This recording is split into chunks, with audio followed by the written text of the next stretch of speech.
Hi friends, welcome back to channel Galatta குக்குகள். இன்றைக்கி வந்து போட்டி பார்க்கலாங்க. பாருங்கள், நல்லா க்ளீன் பண்ணி போட்டி எடுத்து வச்சுக்கிட்டு இந்த மாதிரி. இது வந்து வெயிட்டாக தான் இருக்குது, மேலே நல்லாயிருக்கும். பாதி பேர் வந்து இந்த தோலெல்லாம் உடிச்சிருவாங்க. நான் வந்து எடுக்க மாட்டேன்.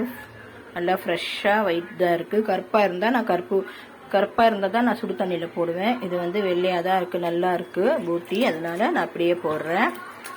இப்போ வந்து இதுக்கு தேவையான பொருள் வந்து இங்கே பாருங்கள். வெங்காயம் வந்து 2 வெங்காயம் நறுக்கி வச்சுருக்கிறேன், 2 தக்காளி, கொத்தமல்லி, புதினா.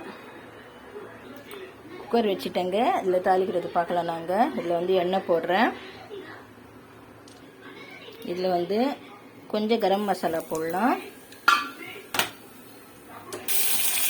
நல்லா வெங்காயம் வந்து வதக்கினா தான் உங்களுக்கு டேஸ்ட்டு வரும். நல்லா உப்பு போட்டு வதக்கிக்கலாம். உப்பு போட்டுக்கலாம். நல்லா வந்து வதக்கட்டும். நான் வந்து ஒரு 3 ஸ்பூன் வந்து கடலைப்பருப்பு கழுவி சுத்தமாக ஊற போட்டு 5 நிமிஷத்துக்கு முன்னாடியே எடுத்து வச்சுக்கிட்டேன். இது போட்டு செஞ்சால் தாங்க சூப்பராக இருக்கும். கடலைப்பருப்பு நீங்களும் செஞ்சு ட்ரை பண்ணி பாருங்கள், சூப்பராக இருக்கும். போட்டியில் வந்து கடலைப்பருப்பு போட்டால் சூப்பராக இருக்கும். நாங்கள் இந்த மாதிரி தான் செய்வோம். நீங்களும் செஞ்சு ட்ரை பண்ணி பாருங்கள். நல்லா இது வதங்கி வரட்டும், காமிக்கிறேன். கொஞ்சம் வதங்கி வந்துருக்கு வெங்காயம். இப்போ வந்து 1 ஸ்பூன் பெரிய ஸ்பூனாக பார்த்து 1 ஸ்பூனு இஞ்சி பூண்டு பேஸ்ட்டு போட்டுக்கலாம். இது கொஞ்சம் பச்சை வாசனை போட்டோம். இப்போ வந்து இந்த தக்காளி, புதினா, கொத்தமல்லி போடணும். இது வதங்குறதுக்கு இப்போ பாருங்கள், 1/4 ஸ்பூன் மஞ்சள் தூள், 1.5 ஸ்பூன் மிளகாய் தூள், 1 ஸ்பூன் தனியா தூள், 1 ஸ்பூன் வந்து கரம் மசாலா இது இதில் போட்டுக்கலாம். நல்லா மசஞ்சு வரைக்கும் தக்காளி. அப்புறம் இந்த கடலைப்பருப்பு கூட போட்டுக்கலாம்.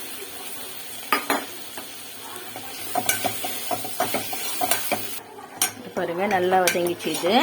இதில் வந்து போட்டி போட்டுக்கலாம். இது வச்சிருக்கிற போட்டி அப்படியே தண்ணி எல்லாம் ஒழிச்சு இதில் போட்டுக்கோங்க.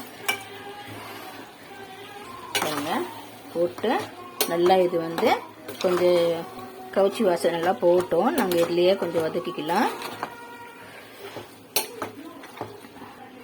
பாருங்க, நல்லா வந்து கவுச்சி வாசனை எல்லாம் போயிடுச்சு. இதில் வந்து நாங்கள் வந்து ஒரு 1/2 டம்ளர் தண்ணி போட்டு குக்கர் மூடி ஒரு 5-6 விசில் வரட்டும், பார்க்கலாம். 2 விசில் வந்து ஃபாஸ்ட்டாக வைங்க. 3வது விசிலில் வந்து கொஞ்சம் ஸ்லோ பண்ணிவிட்டு வச்சுடுங்க. வச்சுனா உங்களுக்கு வந்து நல்லா வெந்து வந்து பூ மாதிரி வரும். நல்லா இது வந்து அப்படியே மூடிட்டு ஒரு 4-5 விசில் வரட்டும். 3வது விசிலில் ஸ்லோ பண்ணிவிடுவேன். நான் ஸ்லோ பண்ணிவிட்டு ஒரு 5 நிமிஷம் 7 நிமிஷம் வந்து ஸ்லோலியே வெந்தால் சூப்பராக இருக்கும் உங்களுக்கு. நான் வெந்த பிறகு காமிக்கிறேன் உங்களுக்கு. பாருங்கள், ஃபுல்லாக 5 விசில் வந்துச்சு. அப்புறம் ஸ்லோவில் வந்து நான் ஒரு 5 நிமிஷம் விட்டுட்டேன். இப்போ திறந்து பார்த்தா பாருங்கள், சூப்பரான கொஞ்சம் தண்ணி இருக்குது. நல்லா சுண்டி வரட்டும். நல்லா சூப்பராக வந்திருக்கு. கலர் பாருங்கள் எப்படி இருக்குது. டேஸ்ட்டு பண்ணி பார்க்குறேன் எப்படி இருக்குன்னு. உப்புலாம் கரெக்டாக இருக்கான்னு. கரெக்டாக இருக்குது ஃப்ரெண்ட்ஸ். உப்பு காரம் எல்லாம் கரெக்டாக இருக்குது. நல்லா பூ மாதிரி வெந்தி வந்துச்சு. பாருங்கள், அவ்வளோதான். எனக்கு கொஞ்சம் கிரேவியாக தான் வேணும். இதனால் நான் ஆஃப் பண்ணிக்கிறேன். சேவ் பண்ணிக்கலாம். இது பாருங்கள், சூப்பரான போட்டி கிரேவி ரெடி ஆயிடுச்சு. இதே மாதிரி நீங்களும் செஞ்சு ட்ரை பண்ணி பாருங்கள். சூப்பராக இருக்குங்க இந்த மாதிரி செஞ்சால்.